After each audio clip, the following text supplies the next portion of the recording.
Hi, everyone. Welcome back to the Resilience Key podcast. I'm your host, Steph Corbell, and we are back today after a bit of a hiatus for the remainder of season 2. If you're looking for a different and unique personal growth podcast, one with actual practical information you can use in your daily life, you are absolutely in the right place right now.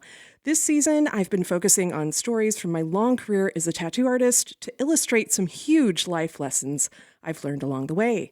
I am so happy to be back here today, and thank you so much for listening. So most people think I have a pretty cool job, that of being a tattoo artist. In actuality, well, I have two pretty cool jobs.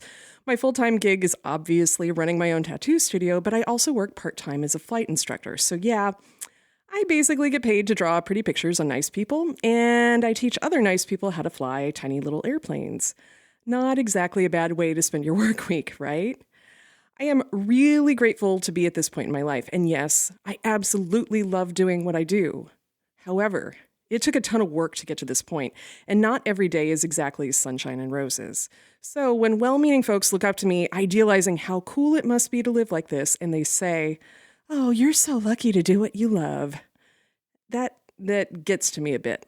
For anyone in this position, anyone who's pursued a career in these ways, or pursued a career that was completely out of the box, or pursued self-employment, that statement of, "You're so lucky to do what you love," it doesn't take into account all of the obstacles and toil that you face, not just along the way to get there, but also the stuff you have to deal with on a daily basis. When it came to becoming a tattoo artist, I spent the better part of 2 years begging the man who eventually became my mentor to give me a chance as an apprentice. In fact, he sent me away a bunch of times. I asked him at one point what finally made him change his mind and offer to teach me, and he said, "You just wouldn't go away." Truth, 100% right there. I was persistent. And then when it came to wrapping up the apprenticeship and getting a shop job, oh my God, you should see some of the places I've worked in and some of the crazy situations I've been in. I've literally broken up fistfights. I've tattooed someone while they held their hand on their gun in their waistband the whole time I was working on them. I've had death threats. I've experienced all the weird reactions and bodily fluids and smells and grossness. And I have answered the same questions daily over and over and over and over and over again for the past decade and a half plus. Additionally, I never know how much money I'm going to make in any given month, so forget ever sticking to a budget because it's just impossible. I don't have any paid time off, I don't have a retirement plan, no medical benefits, and if I don't work, I don't make any money. Now look, I love tattooing more than anything. I especially love how I empower others to express themselves through their body art. But am I lucky? I'm grateful, but it's not luck that's brought me to this point. It's hard work and persistence. And I keep working hard, and I have days, I'll admit, that are really rough. It's the same time working as a part-time flight instructor. Sure, again, I'm grateful I was able to complete the training. But earning a flight instructor certificate, it was a lot more expensive than getting my PhD. And the pay is, well, the school I'm at pays the best in this area, but it's far less than I make tattooing. And you want to talk about stress? Dealing with fear responses every single day and student pilots learning how to fly is very different than dealing with a fear response in a tattoo client. My tattoo clients can't exactly kill me, but my flight students sure can. I can't ever let my guard down. Again, I'm not complaining. I love every single second I get to share with my students, and I love empowering them. But it's not easy, and I don't necessarily consider myself lucky. I've worked damn hard to get here. So here's the question for you, and it's the topic for today's episode. Is love really enough? Okay, so let's think about a committed relationship, especially marriage. No one gets married anticipating falling out of love or getting divorced. People get married because, well, the relationship starts in this super heady way. It's usually giddy and gaga goo goo, madly in love, right? But anyone who's been married a long time, let me ask you this. Does it stay the same? Or does that love transform and change as day-to-day routine takes over and we settle in? You bet it does. The same thing follows with friendships. We might sense an immediate connection with someone and feel like, wow, I found my best friend, this is rad. But as the years go by, does it stay the same, or does that relationship quiet down and transform? Again, sure does. So, what happens if we have this expectation that we're always going to be in a giddy, in love kind of state? We're going to get let down when things get real. We're going to get let down when things become routine and when things get hard, when we have bad times and bad days and even bad years. We can definitely get let down even more. And maybe, in the worst case, we'll even bail when this idealized love isn't saving the day. Now, for me, I would propose that we need to reframe love from an idealized Hollywood kind of thing to something else that helps us to stay the course. Idealized love isn't enough. That's the spoiler alert for this episode. What we do need instead is a purpose to anchor us in addition to love. We need a why. We need something larger than ourselves, a reason to stick it out, something to help us stay the course and remain focused. It is so easy to lose sight of the whole point if we don't have a reason for doing what we're doing in the first place, whether or not that's staying in a marriage, a friendship, or a career like one of mine. Love with a sense of purpose. That's where real growth happens. That's the thing that a life journey is actually about. It's not about being lucky.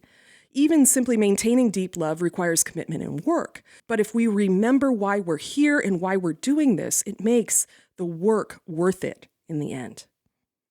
Have you felt like you've been falling out of love, be that with a partner, a friend, or a career path? We all go through peaks and valleys. Here are some ways you can get deeper with love and finding your why to help you maintain it for the long haul. 1, identify what it is that you actually love. Go back to the basics. If it's a career choice, what immediately lit you up on fire about that gig? For tattooing, for me, it's seeing someone's face light up when they get that tattoo that really means something to them, or it helps them bring closure to a big part of their life. I live for those moments, and I always feel so honored to have shared that with a client. Now, that's just one example. What if it's an old friendship, say with someone from decades ago, that you might not feel that much of a connection with even more? Maybe go back and think about how you first met that person and give them a call and reach out and talk about that time. Remember the core of that love and how it all started. Sometimes just getting back to basics takes all the crap out of the equation, all those complications that get in the way as time passes.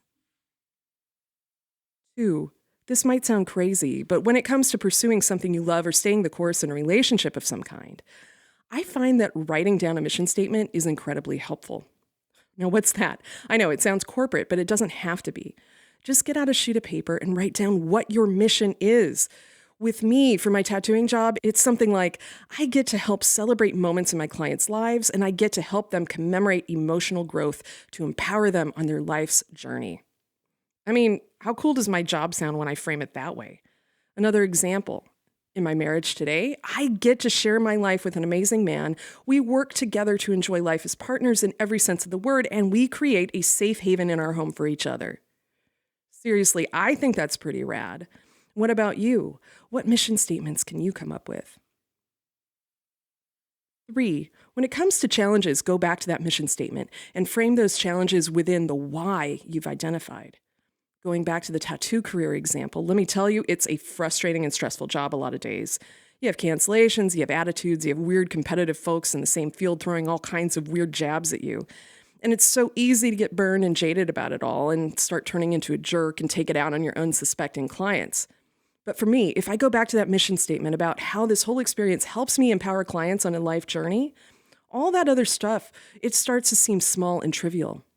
If you can find a compelling why, and then you can frame your challenges within that, well, then love does indeed become enough.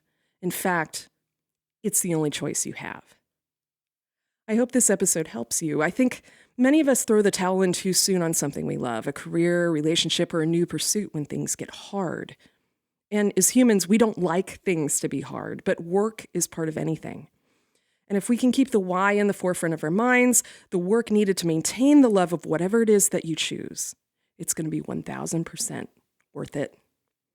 Get anything out of this today? Let me know. I'd love to hear from you. You can reach out to me on my website at stephcorbell.com. That's CORBELL, or on any of my various social media accounts, which are linked in this episode description. Thank you again so much for listening today, and please go ahead and hit that subscribe button so that you don't miss out on future episodes.